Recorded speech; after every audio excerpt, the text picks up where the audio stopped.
இன்னைக்கு நம்ம பார்க்க போகிற வீடியோ நம்மளோட சப்ஸ்கிரைபர் அவங்களோட ஃபேமிலி இவங்க யார் ஒரு நியூ லேப்டாப் வாங்குற மாதிரி ஐடியா இருந்தாலும் இந்த தப்பை மட்டும் செஞ்சிடாதீங்க. நான் எடுத்தா கூட எனக்கு அது வாரண்டி எக்ஸ்டெண்ட் பண்ண முடியாது.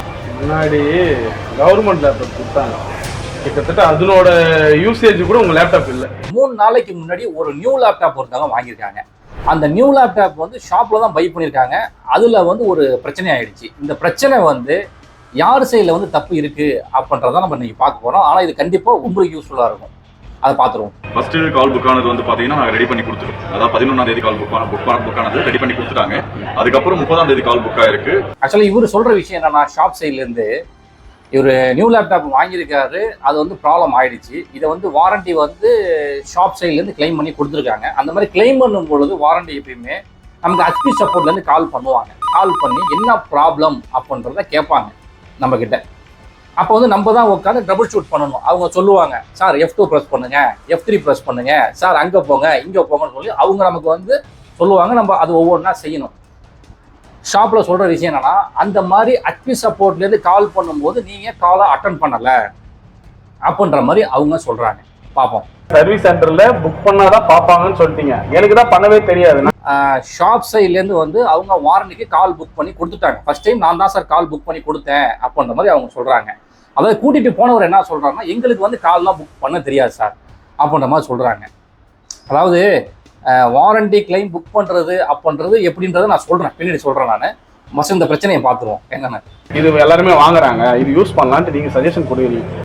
இது வந்து நமக்கு தேவையில்லாத விஷயம். என்னன்னா, ஒரு பிராண்டை சூஸ் பண்ணக்கூடியது அப்படின்றது நம்ம தான் வந்து சூஸ் பண்ணணும். இந்த சாய்ஸை என்றைக்குமே ஒரு ஷாப் கையில் வந்து கொடுக்கவே கூடாது. நம்மளோட சாய்ஸாக தான் இருக்கணும். நான் நினச்சிட்டு போனனோ அந்த லேப்டாப்பை தான் நான் சூஸ் பண்ணணும். இங்கேருந்து போயிட்டு அவங்கள்ட்ட கேட்டு நம்ம வந்து ஒரு லேப்டாப்பை வந்து என்றைக்குமே வந்து சூஸ் பண்ணக்கூடாது. பிராண்டை சூஸ் பண்ணுறது நம்மளாக தான் இருக்கணும். அடுத்து பார்ப்போம். ஆனா வந்து பாத்தீங்கன்னா 7 மாசத்துல வாரண்டி முடிஞ்சிச்சுன்னு சொன்னாங்க. அதுக்கப்புறம் நான் ரிலையன்ஸ் வந்த பிறகு சார் இது வந்து மிஸ் மேட்ச் ஆயிடுச்சு சார் டேட்டு. இந்த கேஸ் வந்து நம்ம டீட்டெயில்டாக என்ன பார்க்கணும் அப்படின்னு நினைக்கிறேன். இந்த வீடியோட லிங்க் வந்து நான் டிஸ்கிரிப்ஷனில் கொடுக்குறேன். ஏன்னா நம்ம வந்து ஃபுல் வீடியோவும் வந்து நம்ம அவங்க பேசுகிறத பண்ண முடியாது. டிஸ்கிரிப்ஷனில் கொடுக்குறேன், அதை நீங்கள் கிளியராக பார்த்துங்க. அங்கே என்ன நடந்திருக்கு அப்படின்றத நான் வந்து உங்களுக்கு எக்ஸ்பிளைன் பண்ணி பண்ணுறேன். ஏன்னா இது வந்து ஒரு அவேர்னஸாக தான் இருக்கணும் அப்படின்ற மாதிரி தான் நினைக்கிறேன். அதுக்கு முன்னாடி அந்த வீடியோ பார்த்ததுக்கப்புறம் நான் கமெண்ட்ஸ் படித்து பார்த்தேன். அது வந்து என்னை ரொம்பவுமே வந்து பாதிச்சிருச்சு. அதில் ஒருத்தர் கமெண்ட் பண்ணியிருக்காரு, அட லூஸு, நீ ஹெச்பி ஆத்தரைஸ்டு சர்வீஸ் சென்டருக்குள்ளடா போகணும். என்ன வார்த்தைடா சொல்லிட்டேன் சார். இந்த வீடியோ நீங்கள் ஃபுல்லாக பார்த்தீங்களா என்னன்னு தெரியல சார். நீங்கள் இந்த வீடியோவை எண்டு வரைக்கும் நீங்கள் பார்த்துருந்தீங்கன்னா இந்த மாதிரி ஒரு கமெண்ட்ஸ் நீங்கள் பண்ணியிருக்க மாட்டீங்க. அதாவது அந்த பையன் சொல்கிற விஷயத்த நீங்கள் தெளிவாக கேளுங்க. அதே மாதிரி அந்த ரிலையன்ஸ் டிஜிட்டலில் அவர் சொல்கிற விஷயத்தையும் நீங்கள் நல்லா கவனிங்க. அவர் சொல்கிற விஷயத்த நல்லா கவனிங்க. என்ன சொல்கிறாரு, இது எல்லாமே சிஸ்டமேட்டிக் அப்படின்றாரு. சிஸ்டம்ல இது எல்லாமே வாரண்டி எல்லாமே வந்து சிஸ்டம்ல அப்டேட் ஆகுது. ஆமாம், சிஸ்டமேட்டிக் தான். ஆனால் இதை உட்காந்து டைப் பண்ணுறது யாரு? இங்கே மிஸ்மேட்ச் ஆகிறதுக்கான தப்பு யார் செஞ்சது? சிஸ்டமேட்டிக்னா நான் ஒரு லேப்டாப் வாங்கினோன்னே அது ஆட்டோமேட்டிக் சிஸ்டமேட்டிக்கில் போயிடுமா? போகாது. இங்கே உட்காந்து நான் டைப் பண்ணணும். என்ன டேட்டு, சீரியல் நம்பர் என்ன, லேப்டாப்போட ஸ்பெக்கு என்ன, இதெல்லாம் நான் உட்காந்து டைப் பண்ணி தான் எடுத்தாதான் அது சிஸ்டம்லேயே ஏறும். இதெல்லாம் ரோபோவா ஆட்டோமேட்டிக்காக ஏறுறதுக்கு? தப்பு ரிலையன்ஸ் டிஜிட்டல் மேலே. இந்த லேப்டாப் எங்கே வாங்கியிருக்காங்க அப்படின்னா ரிலையன்ஸ் டிஜிட்டலில் வாங்கியிருக்காங்க. இது ஒரு ஹெச்பி லேப்டாப் வாங்கி 7 மாதத்தில் பிரச்சனை வருது. லேப்டாப் ப்ராப்ளம் வந்தோடனே நேராக ரிலையன்ஸ் டிஜிட்டலுக்கு தான் அவங்க எடுத்துகிட்டு போயிருக்காங்க. எடுத்துகிட்டு போனோடனே அவங்க வாரண்டி கால் லாக் பண்ணி கொடுத்துருக்காங்க. வாரண்டி கிளைம் ஆயிருக்கு. 1 வீக்கில் திரும்பி ப்ராப்ளம் ஆயிடுச்சு லேப்டாப்பு.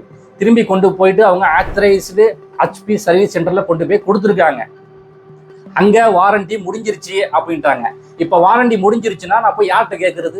வாங்கின இடத்துல தான் கேட்கணும். வாங்கி 7 மாதம் தான் ஆகுது. அப்போ நான் போய் யார்கிட்ட கேட்குறது? ரிலையன்ஸ் டிஜிட்டலில் தான் போய் கேட்கணும். அங்கே போய் கேட்கும்போது தான் 1 மாதம் வரைக்கும் வெயிட் பண்ண வச்சுருக்காங்க. இது தப்பு யார் மேலே? இந்த மாதிரி பண்ணால் நீங்கள் விட்டுருவீங்களா? வெக்கம் கெட்டவன, மானம் கெட்டவன, உனக்கு எதுனா இவ்வளவு பெரிய மீச? நான் லேப்டாப் வாங்கியிருக்கேன், ஏதோ ஒரு இடத்துல மிஸ்மேட்ச் ஆச்சு. தப்பு வந்து இந்த ரிலையன்ஸ் டிஜிட்டல் மேலே தான். இந்த பில்லை வந்து நான் கிளியர் பண்ணி கொடுக்கறதுக்கே 1 மாதம் ஆகுது அப்படின்னா இது எவ்வளோ பெரிய தப்பு? அப்போ அதை போய் யார்கிட்ட கேட்க சொல்கிறீங்க?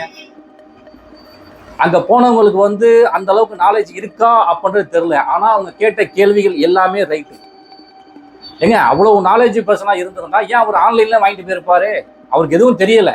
அதில் ஒருத்தர் சொல்கிறாரு, கீழே கமெண்ட்ஸில் சொல்கிறாரு, சார் இது வந்து நீங்கள் லேப்டாப் வாங்குறதுக்கு முன்னாடி இதெல்லாம் செக் பண்ண வேண்டியது.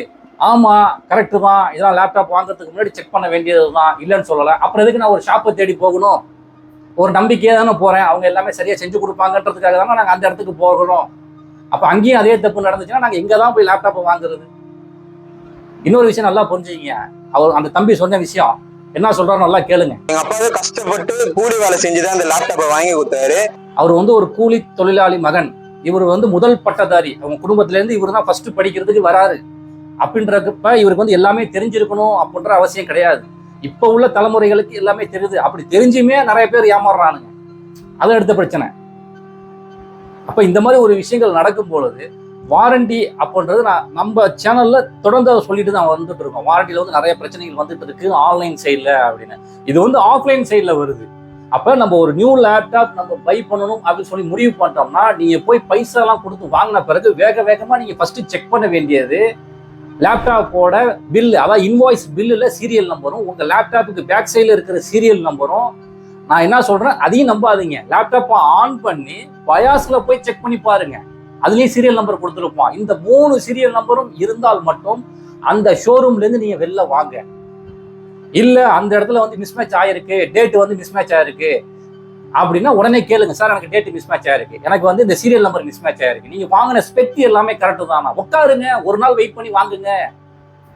என்ன ஆயிட போகுது? 50,000 ரூபாய் செலவு பண்றோம், ஒரு நாள் உட்காந்து நம்ம ஒன்றும் கேட்கறதுக்கு ஒன்றும் தப்பு கிடையாது. அதுக்குதான் சம்பளம் கொடுத்து அங்க ஷாப்புக்குள்ள வச்சிருக்கிறது. அவங்கள நம்ம கேட்ட கேள்விகளாம் பதில் சொல்லணும். அப்படின்றப்ப நம்ம அந்த இடத்துல வந்து ஃபர்ஸ்ட் இதெல்லாம் வந்து செக் பண்ணிட்டு வெளில வாங்க. இதுதான் நான் சொல்றேன். நான் ஒரு பீரியட், அதாவது 2015 அந்த டைம்லலாம் பார்த்தீங்க அப்படின்னா இந்த வாரண்டி பிரச்சனை அப்படின்றது வரவே வராது. ஏன்னா அந்த அளவுக்கு வந்து ப்ராப்பராக எல்லாமே செஞ்சு கொடுத்துருவாங்க. இந்த 2020க்கு அப்புறம் தான் இந்த வாரண்டி பிரச்சனை அப்படின்றது நிறைய வருது. ஏகப்பட்ட பிரச்சனை. இது வந்து ஆன்லைனாக இருந்தாலும் சரி, ஆஃப்லைனாக இருந்தாலும் சரி, ரெண்டுத்துலேயும் இந்த பிரச்சனைகள் வருது. ஆஃப்லைனில் எனக்கு தெரிஞ்சு இது ஆள் தெரிஞ்சதுனால போய் பிடிச்சிட்டாங்க. இதுவே ஆன்லைன்ல வாங்கியிருந்தாங்கன்னு வச்சுக்கோங்க, அந்த லேப்டாப்பை தூக்கி போட்டுட்டு போக வேண்டியதான், எங்கேயுமே நம்ம போய் கேட்க முடியாது. அப்போ இந்த வாரண்டி எல்லாம் நம்ம எப்படி கிளைம் பண்றது அப்படின்ற ஒரு டவுட்ஸும் உங்களுக்கு இருக்கும். இப்பெல்லாம் சிம்பிள். நீங்க வந்து ஒரு லேப்டாப் நீங்க வாங்கிட்டீங்கன்னா லெஃப்ட் சைட் கார்னர்ல பாத்தீங்கன்னா ஒரு QR கோடு ஒன்று இருக்கும். அந்த QR கோடை ஸ்கேன் பண்ணீங்கன்னா நேராக வாட்ஸ்அப்புக்கு போகும். வாட்ஸ்அப்ல உங்களோட ப்ராப்ளம் என்ன அப்படின்னு சொல்லி நீங்க டைப் பண்ணி அனுப்பிச்சு விட்டீங்கன்னா அதுக்கப்புறம் வந்து அவங்களே வந்து கால் லாக் பண்ணிடுவாங்க. அவங்களே நேரில் வருவாங்க, வந்து பார்ப்பாங்க என்ன அப்படின்றது. அது இல்லையா, அவங்களோட ஹெச்பியோட அஃபிஷியல் வெப்சைட்ல போயிட்டு நம்ம வந்து வாரண்டி கால் லாக் பண்ணலாம். அந்த மாதிரி கால் லாக் பண்ணீங்க அப்படின்னா உங்களுக்கு வந்து ஹெச்பி சப்போர்ட்லேருந்து கால் பண்ணுவாங்க. கால் பண்ணி ட்ரபிள் ஷூட் பண்ணுவாங்க. இந்த ட்ரபிள் ஷூட் விஷயத்தை தான் நான் பேசணும் அப்படின்ட்டு இருக்கேன். அதாவது இந்த ட்ரபிள் ஷூட் வந்து அவங்க அங்கே உட்காந்துக்குவாங்க, ஃபோன்லேருந்து சொல்லுவாங்க, சார் F1 ப்ரெஸ் பண்ணுங்க, சார் F2 ப்ரெஸ் பண்ணுங்க, சார் இதில் போய் ட்ரபிள் ஷூட் பண்ணுங்க, சார் அதில் போய் ட்ரபிள் ஷூட் பண்ணுங்க. அவங்களுக்கு என்ன தெரியும்? நானா சொல்கிறேன், கஸ்டமருக்கு என்ன தெரியும்? அவங்க கால் லாக் பண்ணுறாங்களா? உங்களோட வேலை என்ன? நீங்கள் ஆள் அமுச்சு விட வேண்டியதானே அந்த இடத்துக்கு. ஆள் அமுச்சு விட்டு என்ன பிரச்சனை நீங்கள் தான் பார்க்கணும். F2 ப்ரெஸ் பண்ணுங்க, F3 ப்ரெஸ் பண்ணுங்க, F4 ப்ரெஸ். அவங்களை போட்டு பாடா படுத்து எடுக்கிறீங்க. இது நான் பார்த்தது. நான் செஞ்சு கொடுத்தேன் அவங்களுக்கு. 2 மணி நேரம் ஆயிடுச்சு அந்த காலம் முடியறதுக்கு. இது என்ன ஒண்ணுன்னு கேளுங்க.